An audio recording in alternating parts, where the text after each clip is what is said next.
falar. Boa tarde a todos. Para os que não me conhecem, eu sou Thomas Lecatre, assessor de cooperação educativa na Embaixada da França. Estamos organizando o projeto France Escola Brasil desde o ano passado. Esse ano é a segunda edição. Organizamos um concurso no qual os Fundamentais 2 e Ensino Médio vão ter que criar um vídeo.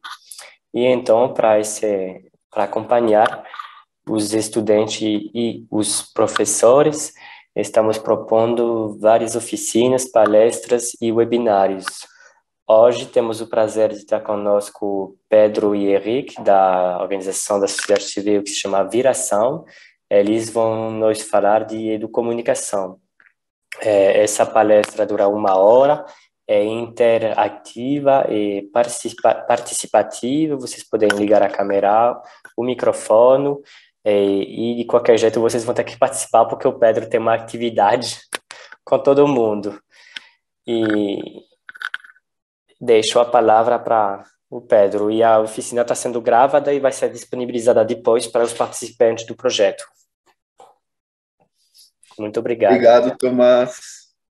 Boa tarde, pessoal, tudo bem? Uma boa sexta aí para todo mundo. Sextou. Feliz de estar aqui com vocês para esse encontro, né? Para a gente falar um pouco sobre educomunicação. Eu tenho 28 anos, trabalho na Viração como coordenador de projetos.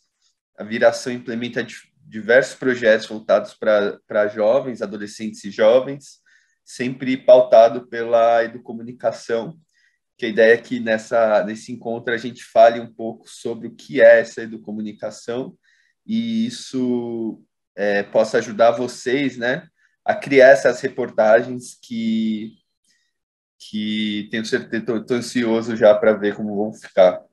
Obrigado. Eric, se quiser se apresentar também, aí a gente começa. Claro.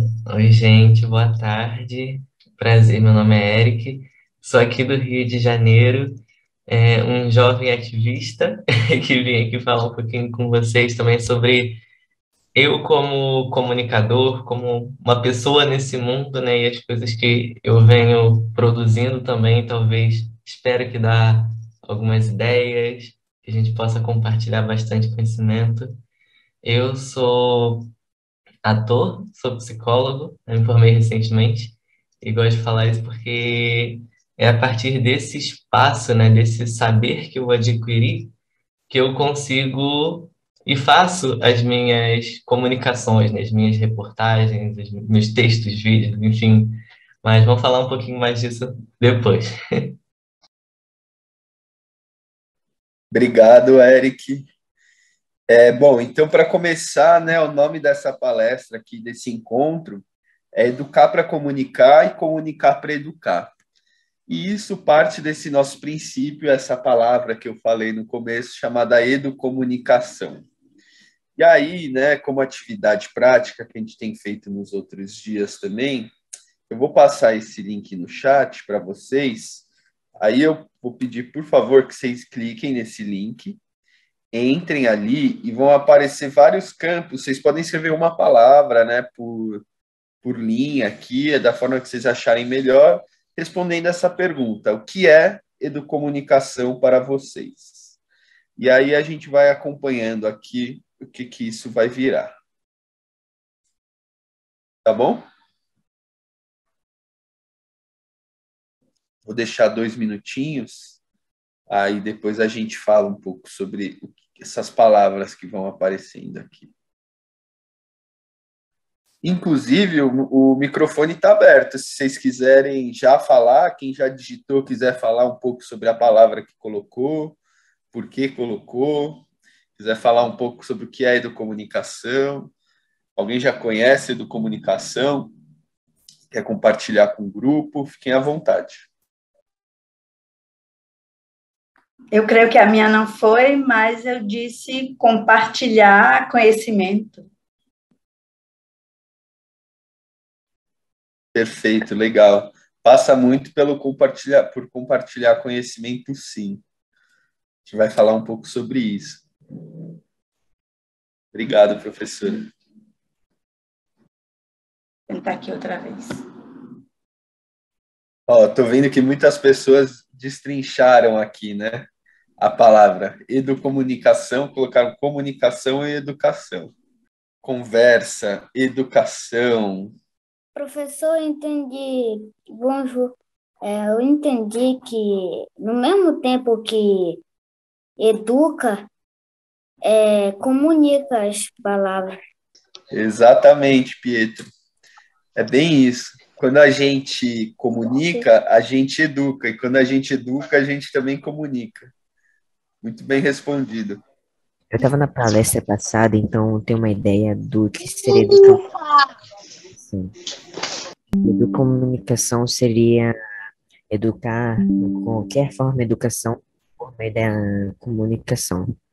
É isso. Na verdade, a educomunicação, aprofundando um pouco até, Renzo, se você se interessar e quiser pesquisar depois, existem várias publicações que aprofundam um pouco, né? Porque no Brasil a gente tem essa vertente da educomunicação, que é muito com as vertentes brasileiras, né? Que leva em conta toda a nossa história do Brasil, as desigualdades que a gente tem aqui, a influência que a gente tem da mídia norte-americana no Brasil. Então, a educomunicação ela tem seus traços próprios, mas existem diferentes correntes no mundo, e o que une elas é justamente a gente olhar para a comunicação dentro de espaços educativos. Então, é a gente pensar a forma com que a gente se comunica dentro de espaços não só da educação formal, né, como na escola, na sala de aula, numa aula de física, de geografia, de matemática, mas também em outros espaços educativos. Pode até ser jogando futebol, numa aula de futebol, numa aula de qualquer esporte. Então, é como a gente traz a comunicação para esse espaço educativo. Eu vou parar aqui a nuvem de palavras, que já apareceu muita coisa legal. Então, comunicação, educação, vida, interação, educação com comunicação, se relacionar com pessoas, aprendizado, comunicar para a cidadania, comunicar para educar, educação com respeito, expressão. Todas essas palavras têm muito a ver com educomunicação e é legal que vocês já conseguem, já estão por dentro, né? Então, eu vou continuar aqui a apresentação. E aí vocês podem me interromper, tá? A qualquer momento, levanta a mão ou abre o microfone. Mas vamos aprofundar um pouco mais, né? Um dos grandes nomes da educomunicação no Brasil é Paulo Freire, que é um grande educador brasileiro. Ele é o brasileiro mais citado em obras acadêmicas no mundo inteiro. E Paulo Freire, né, um dos pais da educomunicação no Brasil, ele dizia que educação é comunicação, é diálogo, na medida em que não é a transferência de saber, mas o encontro de sujeitos interlocutores que buscam a significação dos significados. Pode parecer uma viagem a princípio, mas quando a gente pratica educomunicação, isso fica muito mais fácil da gente entender. Por quê, né? Porque a educomunicação parte do princípio que a gente se educa entre pares. Então, eu não estou aqui para só ensinar, né? Só falar. Eu estou aqui também para aprender. Então, em qualquer espaço, a gente aprende, assim como a gente ensina. Isso é uma premissa da educomunicação. Então, falando aqui de uns princípios básicos, vamos dizer, os pilares da educomunicação, a gente tem que a educomunicação ela promove uma leitura crítica dos meios e das mensagens, educar para uma reflexão crítica sobre objetivos e impactos envolvidos nas mensagens transmitidas nos meios de comunicação, seja na TV, nas redes sociais, nos filmes e nos livros. O que isso quer dizer? Cada vez mais, né, nós somos impactados e impactadas por informações. Informações, eu não estou falando necessariamente de notícias, né? Estou falando de qualquer tipo de informação. Uma propaganda, não sei se vocês andam de metrô, no transporte público, mas reparem nas pessoas, né? No seu entorno, quando vocês estão nesses espaços. As pessoas estão sempre com fone de ouvido, ou olhando para o celular, ou lendo uma revista, ou lendo um jornal, ou vendo uma propaganda num outdoor na rua. A gente é impactado o tempo todo por mensagens, né, de comunicação. O que a gente, né, como sujeitos, né, como cidadãos e cidadãs, devemos fazer, segundo os princípios da educomunicação, é a gente desenvolver esse olhar crítico sobre esses impactos, né? Por que quem está escrevendo isso? Por que isso está chegando até mim? Como isso interfere na minha vida? Então, a educomunicação tem esse pilar, né? Que é promover a leitura crítica dos meios e das mensagens. O tempo todo a gente tem um olhar crítico sobre tudo que é meio e mensagem. Um segundo pilar da educomunicação é que a educomunicação, como o Pietro, nosso amigo, falou, ela é Pietro, né? Eu não falei errado o nome.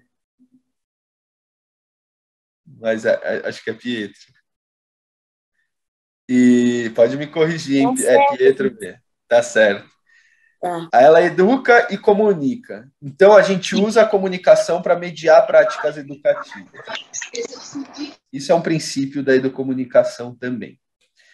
Outro pilar é que ela transforma sujeitos em produtores críticos de conteúdo.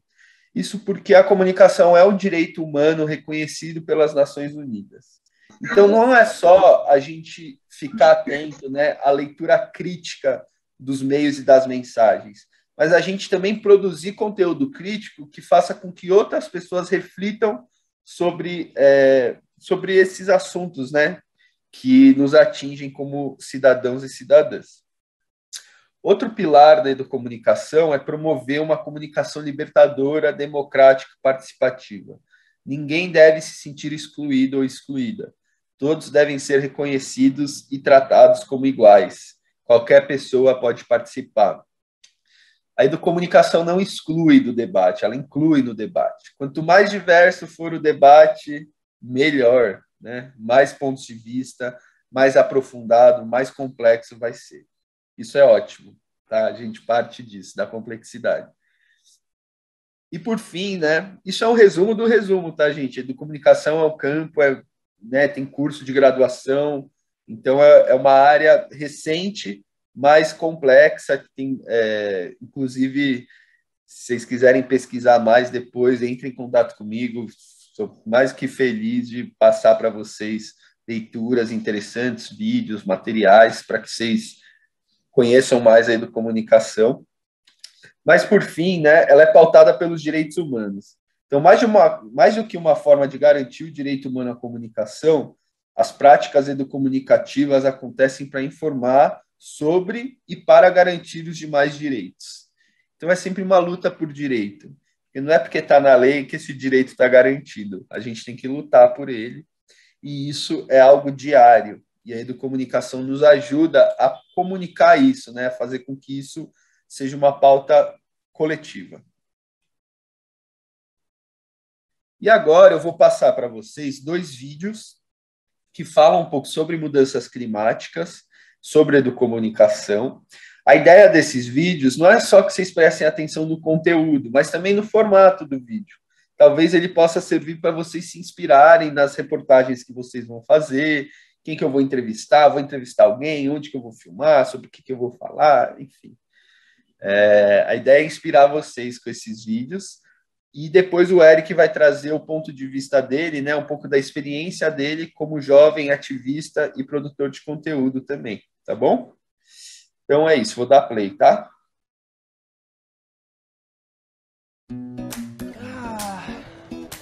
Quando você pensa em meio ambiente, o que você pensa? Gente abraçando árvore, bichinhos fofinhos, protestos contra a caça de baleias. Bom, isso também tem a ver com o meio ambiente, mas não é só isso. Esse tema é tão complexo e tem tantas implicações que muitas das vezes a gente nem se dá conta. Por isso, nesse vídeo, a gente fala com uma galera que entende muito desse assunto e tem lutado contra a degradação ambiental e o aquecimento global. Vamos entender o que tudo isso significa?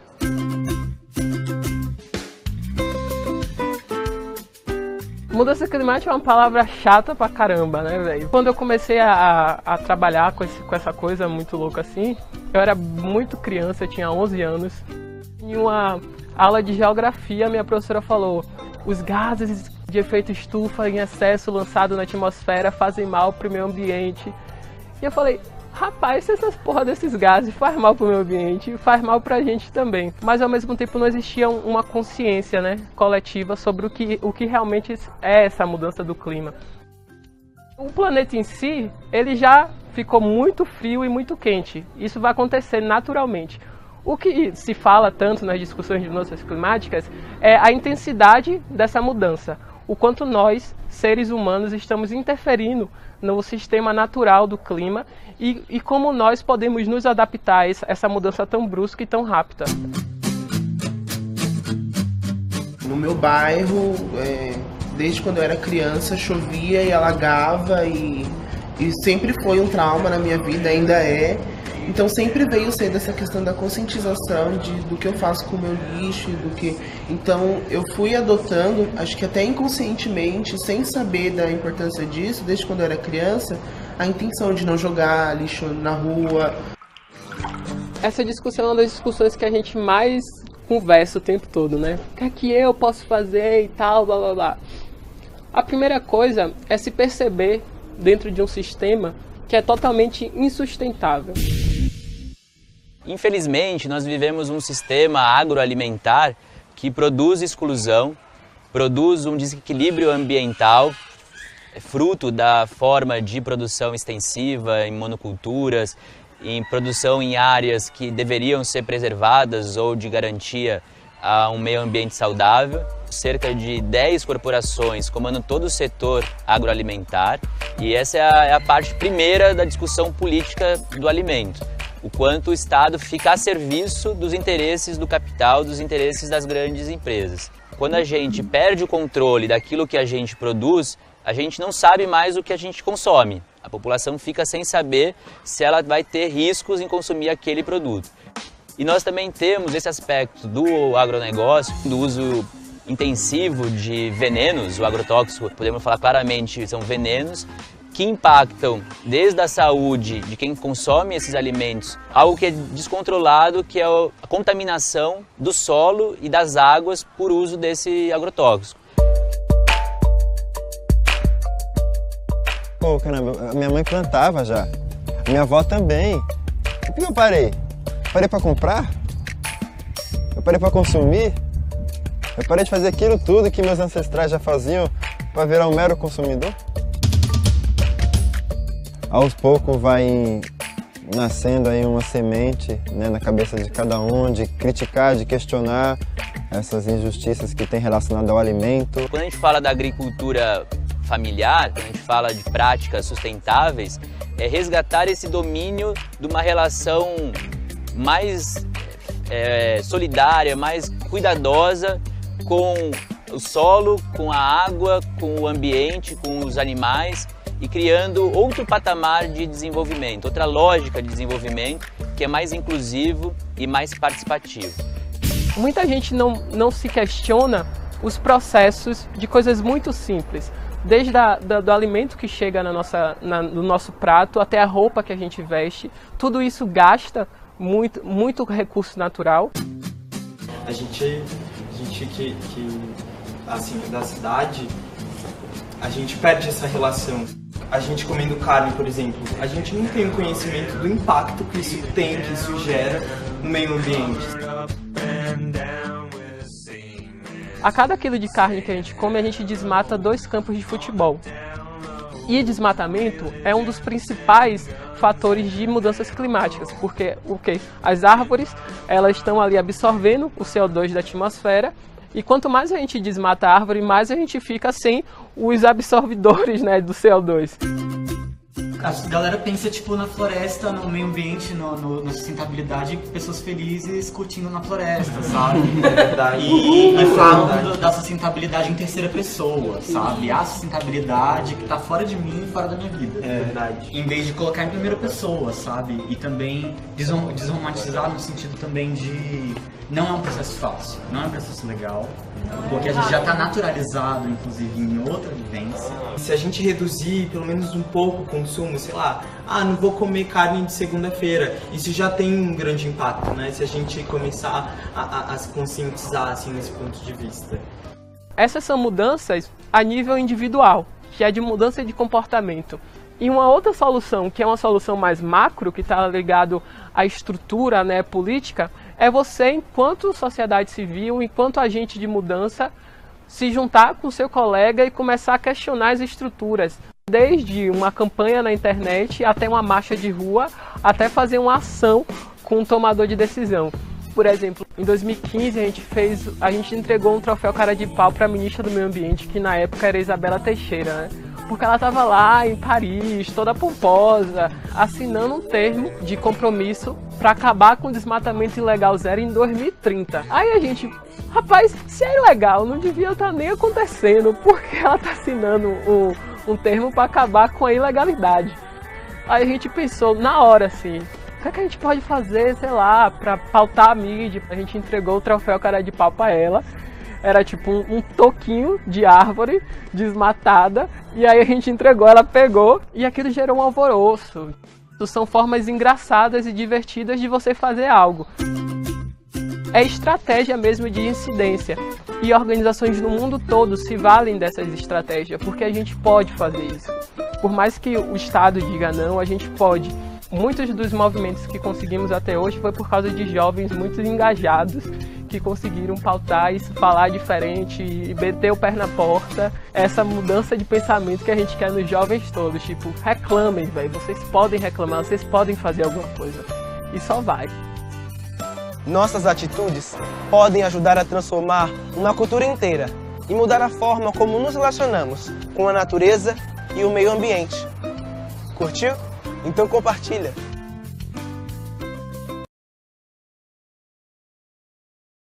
Bom, esse é o primeiro vídeo que eu queria passar para vocês.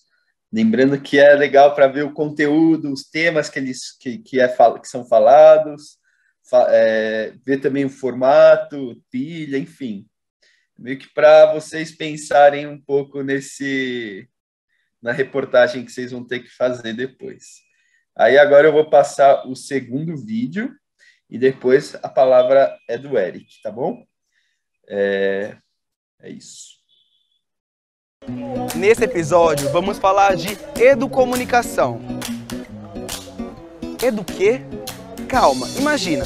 Adolescentes e jovens unidos num projeto que, por meio da comunicação e da cultura, forma outros jovens para uma visão crítica e democrática da realidade.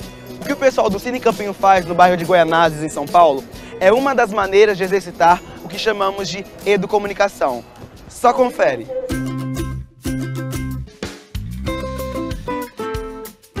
O Cine Campinho ele surge em 2007, vindo de uma prática que a gente fazia em 2005, que era de assistir um filme nas nossas casas e bater um papo, conversar. E aí a gente teve uma sacada de fazer o filme em um campo de futebol de várzea. A gente começou a fazer 2 vezes por mês um cinema na comunidade, onde as pessoas participavam votando qual filme queria. A gente montava algumas urnas em alguns lugares, posto de saúde, escola local, e a galera votava. A ideia é que a gente assista, depois a gente bate um papo. O cinema foi uma coisa muito interessante que também permitiu que a galera pudesse não só agora trocar uma ideia sobre o cinema, mas também de fazer o próprio filme, de fazer o seu próprio documentário. E a galera começou a trazer questões suas, questão de um posto de saúde que não estava funcionando, questão de uma subprefeitura que não estava dialogando, questões de um tema, gravidez na adolescência, ocupações das praças. E aí viram que o audiovisual podia ser essa ferramenta, né? A gente se colocou à disposição de trazer uma crítica. Os produtos que saíam dessa oficina, né, eram produtos que dialogavam, traziam questões da periferia. Você sabe sobre a crise da água em São Paulo? Sim. Então, o governo falou que não está tendo racionamento. Você concorda com isso? Não. A nossa arte foi intencional, o audiovisual entrou na nossa vida para poder discutir os problemas da região. E é dessa forma que a gente também veio trocando com a galera, né? De falar, agora que você tem a técnica, o que você vai fazer com ela?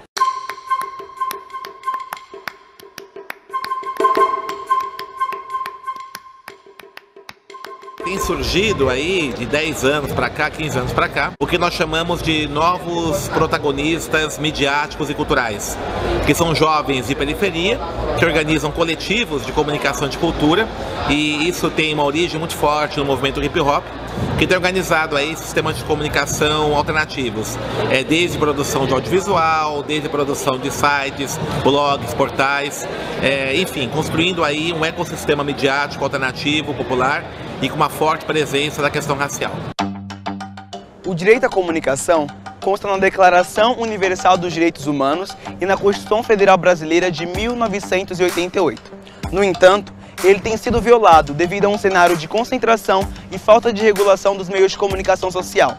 Para se ter uma ideia, apenas 5 famílias controlam metade dos 50 veículos com maior audiência no Brasil. Vale lembrar que o país tem uma população de mais de 200 milhões de habitantes e todos eles veem o que apenas essas 5 famílias querem transmitir. Por isso a educomunicação tem sido tão importante, pois ela incentiva a visão crítica dos meios de comunicação de massa e fortalece os processos de produção independente, que revelam outras caras, outras vozes que muitas vezes são silenciadas, como as vozes das mulheres, dos negros, indígenas, LGBTs, de adolescentes e jovens do campo e da cidade. Representatividade é muito mais do que ter, por exemplo, uma pessoa branca falando sobre uma pessoa negra na televisão, ou uma pessoa cisgênera falando sobre uma pessoa trans, sabe? Exato, sabe? Tipo, cadê também as minhas escrevendo as matérias, sabe? Sob a minha perspectiva. Quando a gente vê um exemplo positivo, a gente vê uma pessoa que se parece com a gente e que está fazendo alguma coisa, sabe? Isso é tão potente, isso mostra que a gente é tão capaz. E a não representatividade ou aquela representatividade negativa, sabe? Além de ser tão desmoralizadora, é uma coisa que afunda tanto a gente. Então por isso eu acho que a importância da gente produzir as nossas próprias coisas com a nossa própria visão. Ainda que a internet tenha facilitado e potencializado a circulação de uma pluralidade maior de vozes, o jogo ainda continua desigual. E os oligopólios da comunicação têm uma grande força na construção do imaginário social, ou opinião pública, como costumam dizer. Além disso, há uma grande restrição de acesso para boa parte da população. Em 2017, apenas 57,8% da população tinha acesso à internet no Brasil, número menor que a média das Américas, que é de 64,4% segundo a ONU. Se a comunicação é um direito universal, um direito de todos os cidadãos, a gente tem que colocar na prática esse nosso direito de exercício de opinião, de exercício de expressão pessoal e coletivo. Enquanto não existe uma reforma dos meios de comunicação no nosso país, a gente vai aos poucos, de baixo para cima, lutando e militando por essa diversidade de linguagens, de formas de comunicar. A formação de comunicação me trouxe muito esse negócio de olhar os dois lados, né? Também você perceber que o que você recebe de informação tem dois lados e o que você pode transmitir também vai ter dois lados. Aí você transmite o que você quer que a pessoa pense. Essa questão da análise, né? Deixou a análise a muito gente mais afiada. começa a analisar muito melhor as coisas, assim. Quando a gente pensa na educomunicação, a gente está falando não só de novas práticas de educação, né, de você usar o ferramental que a comunicação traz e os princípios que estão por trás de uma comunicação também transformadora para a formação e para a educação. A gente está questionando as estruturas que historicamente construíram o Brasil com uma visão de que a educação é a educação para o mercado de trabalho e que a comunicação é a comunicação para o consumo e para o entretenimento. Quando a gente consegue colocar os setores da educação e da comunicação para conversar, eu acho que a gente está discutindo não só uma nova comunicação, uma nova educação, a gente está discutindo um novo país, um novo projeto de sociedade que a gente quer trazer. Esse namoro bonito, gostoso e produtivo entre educação e comunicação está promovendo relações mais justas, relações mais participativas, relações mais democráticas. Está promovendo transformações em cada um de nós, transforma também a escola, o mundo do trabalho, o bairro, transforma a cidade. É por isso que a gente fala que a educomunicação promove transformações sistêmicas. tem a ver com todo mundo, com todo e com cada parte. Então a gente começa a pensar que é possível sim provocar, promover mudanças sociais para melhorar, para transformar a minha realidade. Para nós, a participação social passa muito por isso. Antes de tudo, de criar condições, mecanismos, instrumentos para que essa participação, esse poder de fala da criança, do adolescente e do jovem seja realmente efetivo e afetivo. O afeto tem que estar junto.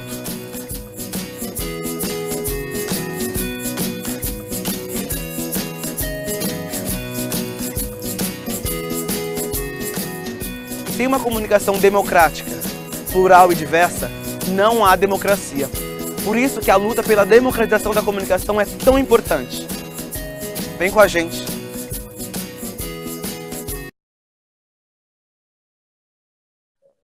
É isso, Eloana mostrando todo o seu afeto, sua comunicação afetiva aqui, com o coração para a turma. Mas agora já pode apagar, Eloana, por favor. Obrigado. Pronto, gente. Bom, da minha parte é isso. Espero que os vídeos tenham inspirado vocês, ajudado vocês a pensar, né, sobre formas de criar as reportagens que vocês vão criar. E agora eu passo a palavra para o Eric, para ele falar um pouco sobre como fazer tudo isso na prática. Vai lá, Eric. Obrigado, Pedro. E obrigado, Eloana, porque motivou total, ajudou muito. Porque, gente, né, educomunicação, tudo isso que a gente está falando, como é que funciona na prática? E eu fiquei muito feliz com o que eu estava lendo aqui no chat, com o que vocês colocaram lá no início, naquela nossa nuvem de palavras, porque tem a ver com tudo isso, né? É comunicar, é educar, é a gente aprender para ensinar, né? E diz muito sobre quem a gente é, a nossa realidade.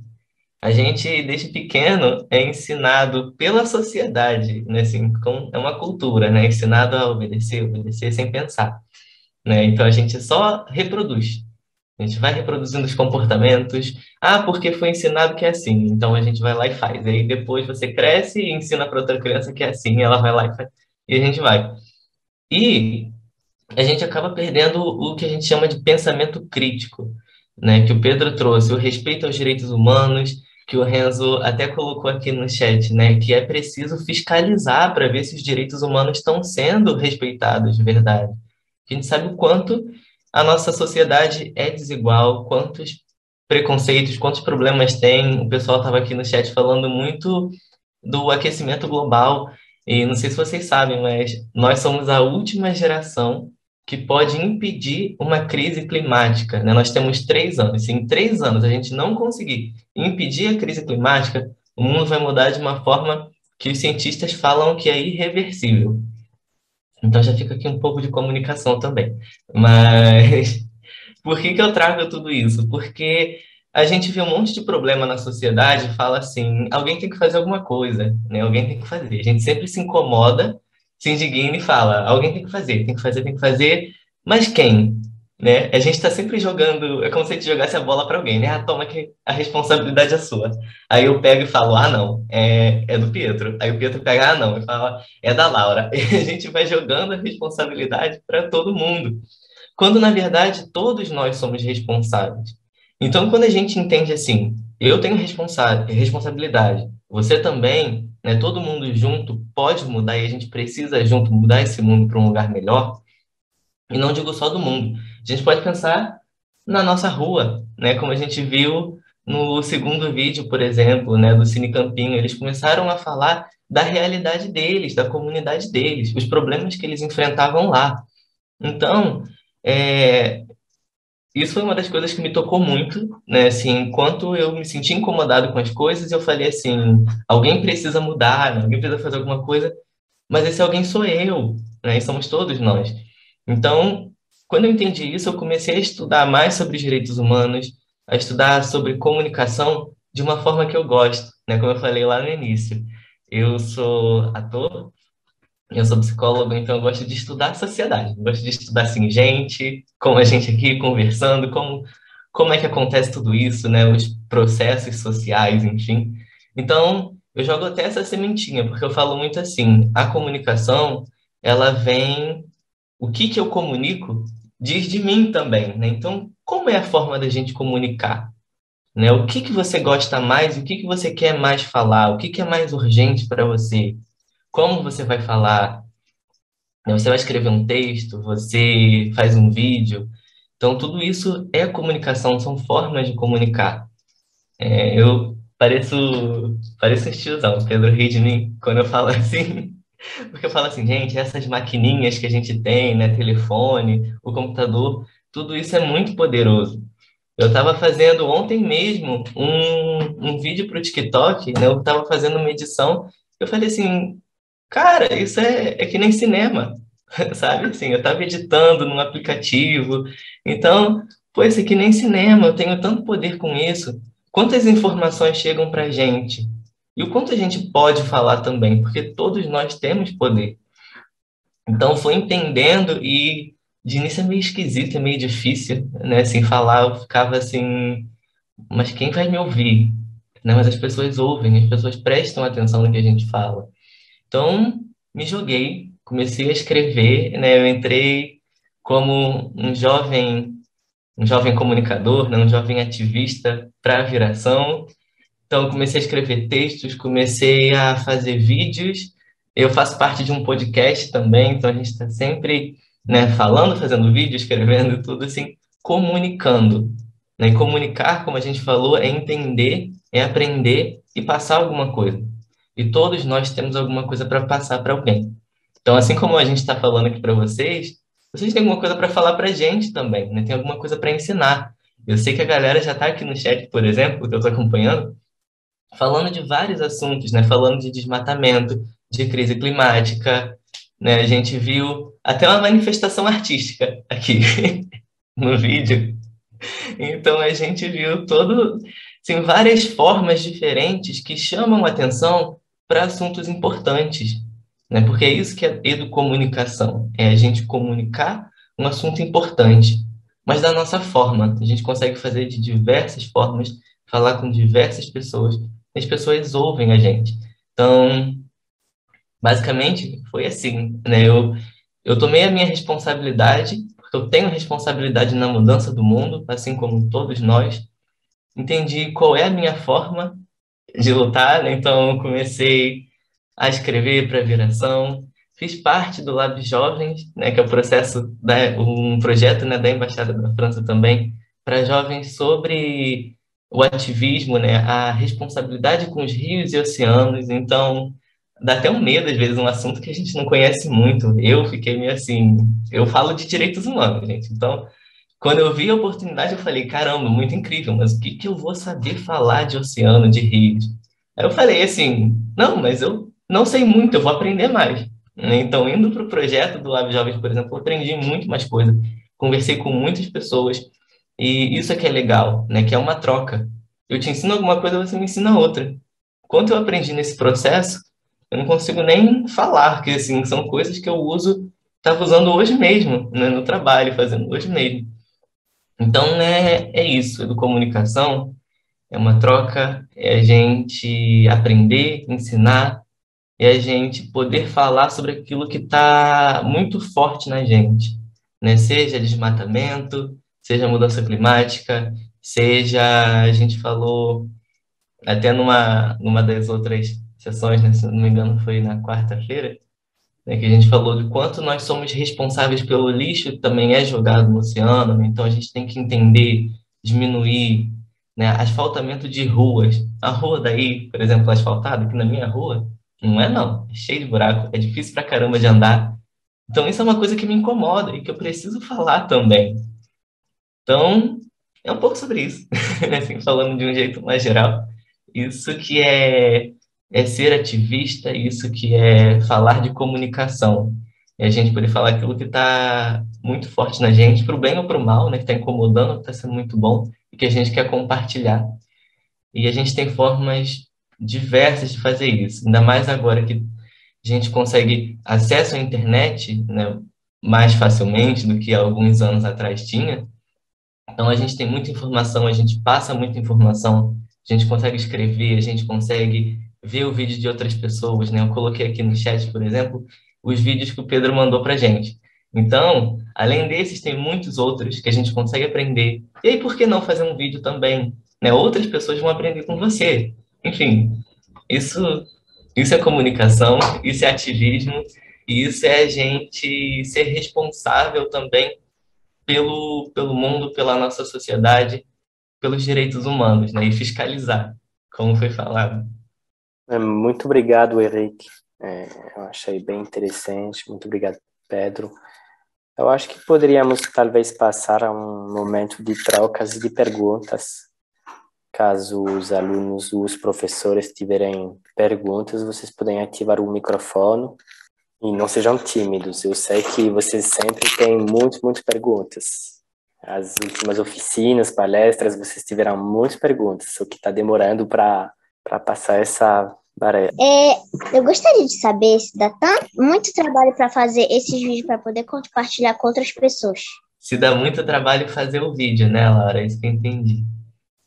Então, acho que depende muito, né? Depende do quanto... Porque para a gente fazer um vídeo, a gente tem que passar por etapas, né? Você precisa entender o que você vai falar, né? Assim, o assunto que você vai falar. Aí você faz um roteiro, né? Que é basicamente você escrever assim, eu vou falar sobre isso, desse jeito, eu vou mostrar, por exemplo, você pode fazer uma gravação, ou você pode pegar da internet, né, alguma e falar, e mostrar, enfim. Então, você tem que entender um pouquinho do assunto, fazer o seu roteiro, e aí começar a gravar. Depois que você grava, né, às vezes você pode fazer um vídeo inteiro, assim, ligou a câmera, falou, e desligou, ou então você pode editar. Né? Editar tem vários aplicativos, a gente pode fazer no próprio Reels, no Instagram, no TikTok, eu gosto muito de um aplicativo que se chama CapCut. Eu funciono com CapCut. Pedro, acho que usou Adobe, né? Enfim, tem vários aplicativos que a gente pode usar, mas vai depender muito do vídeo que você faz. Alguns são mais rápidos, alguns são mais demorados, mas vai depender muito, assim, do que você está fazendo. Tem coisas muito elaboradas que a gente faz e outras que a gente faz mais simples e que também passa mensagem. Então, depende. Mas eu posso dizer que quanto mais você faz, mais fácil fica. Né? Antes eu demorava 1 hora para editar um vídeo de 30 segundos. Agora eu estou assim, rapidão. Então, quanto mais a gente faz, mais rápido a gente entende e aí vai conseguindo fazer bem melhor. Oui, merci. Acho que é Derrian, né?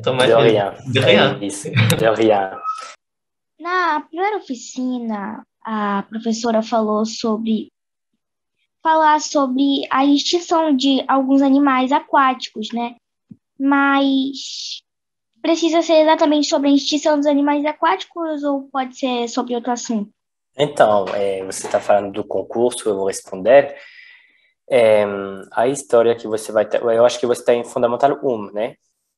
O microfone está desativado, mas se for Fundamental 1, você tem que criar uma história. Se for Fundamental 2, ensino médio, você tem que fazer um vídeo, mas em todos os casos é sobre um animal em extinção no Brasil, ou seja, pode ser um animal que existe no Brasil e em outros países, mas ele tem que existir no Brasil, e tem que ser um animal que tem a ver com a biodiversidade marinha, os rios e os oceanos, mas isso também inclui os animais que estão perto dos rios, perto dos mares, pode ser pássaros, os pássaros comem peixe, na biodiversidade, em qualquer momento, eu acho que quase todos os animais vão ter uma relação com o mar e com o oceano. Então, na verdade, o tema está muito aberto e da maneira que vocês vão apresentar esse animal, vocês podem conseguirem apresentar ele como um animal que tem uma relação com o oceano e os rios. Tá, então ela falou obrigado no chat. Agora temos uma pergunta do Gabriel. Eu queria saber como é que vai ser, a gente vai fazer vídeo, como a gente vai compartilhar ou se a gente vai compartilhar no grupo mesmo. Então, tudo isso vai ser com a professora ou o professor. Vocês vão ter que criar uma produção, né? E logo o professor vai me mandar por e-mail, por internet, ele vai me mandar tudo no 1º de setembro. Você só tem que pensar, criar e logo a professora ou o professor se encarga de tudo. Ele que vai me mandar por internet. Tem outra pergunta da Laura. Eu gostaria de saber se esses projetos, as crianças, elas vão fazer, parece que em grupo, mas essas crianças elas vão dar suas próprias opiniões, ou é só um que vai ter que dar só a sua opinião? Bom, eu acho que eu vou dar a primeira parte da resposta e logo eu vou deixar o Pedro e o Henrique. Eu acho que eles devem também ter coisas para falar sobre essa pergunta. Eu achei a sua pergunta muito interessante, Laura. E cada um tem uma opinião e cada um tem direito de compartilhar a opinião dele. É um trabalho de grupo, ou seja, se vocês são 5 alunos no grupo, os 5 alunos vão ter que decidir juntos. Nada vai poder ser feito sem a opinião do outro. É tipo uma votação que vão fazer, podem decidir sobre o que vão fazer? Logo, como eu expliquei na primeira oficina, eu acho que você já estava aqui também, vão ser os professores que vão decidir da maneira de trabalhar nas escolas. Nós aqui, por exemplo, eu estou em Brasília, né? Eu não posso decidir da maneira da professora Elisângela, Ivanete. Eu não posso decidir da maneira delas de trabalhar na sala de aula. Cada professor vai decidir do jeito de trabalhar. Se você se vê em grupo de 5, de 10, numa sala de aula, se for em outro momento. E em relação à pergunta do Renzo sobre o número de alunos, são 5 alunos mínimo por grupo, logo não tem número máximo. Completando a sua resposta, Tomás, isso eu acho que vale para todo mundo aqui.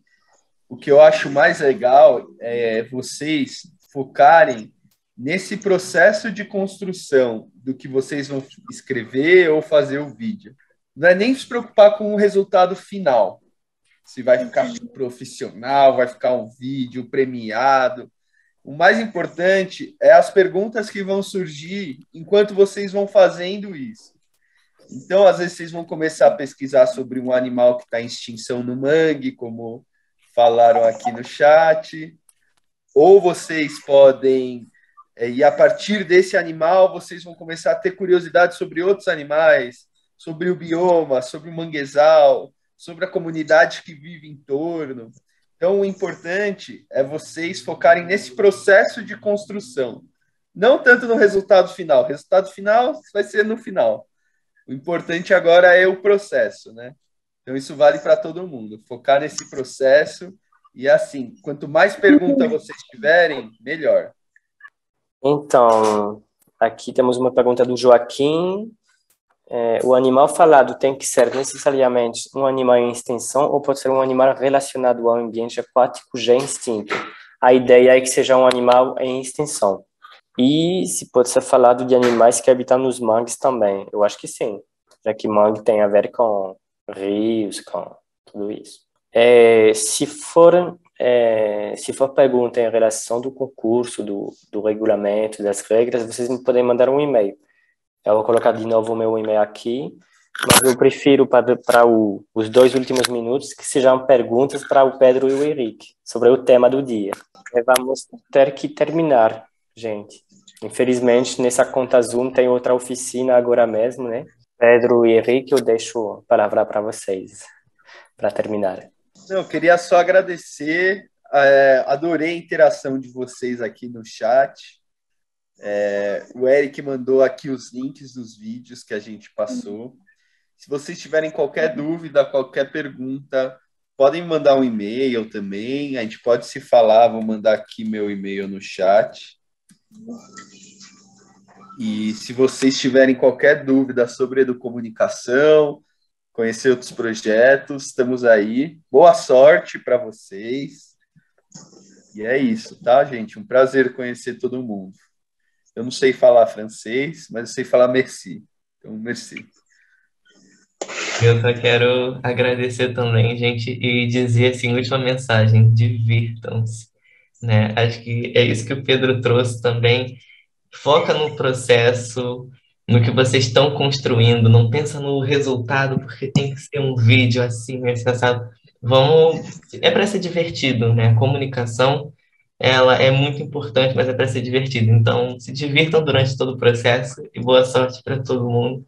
E merci, muito obrigado por estarem aqui com a gente hoje. Merci beaucoup, muito obrigado, Pedro e Henrique, e muito obrigado a todos os alunos e os professores. A gente está co-construindo esse projeto e agora estamos todos querendo ver as produções, né? Mas também vai ter outras oportunidades de ter essas trocas. Vamos organizar outras oficinas depois, vamos organizar uma exposição, vamos organizar várias atividades para se ver de novo pelo computador. Muito obrigado a todos. Au revoir. Au revoir. Tchau, tchau. Au revoir. Au revoir, au revoir.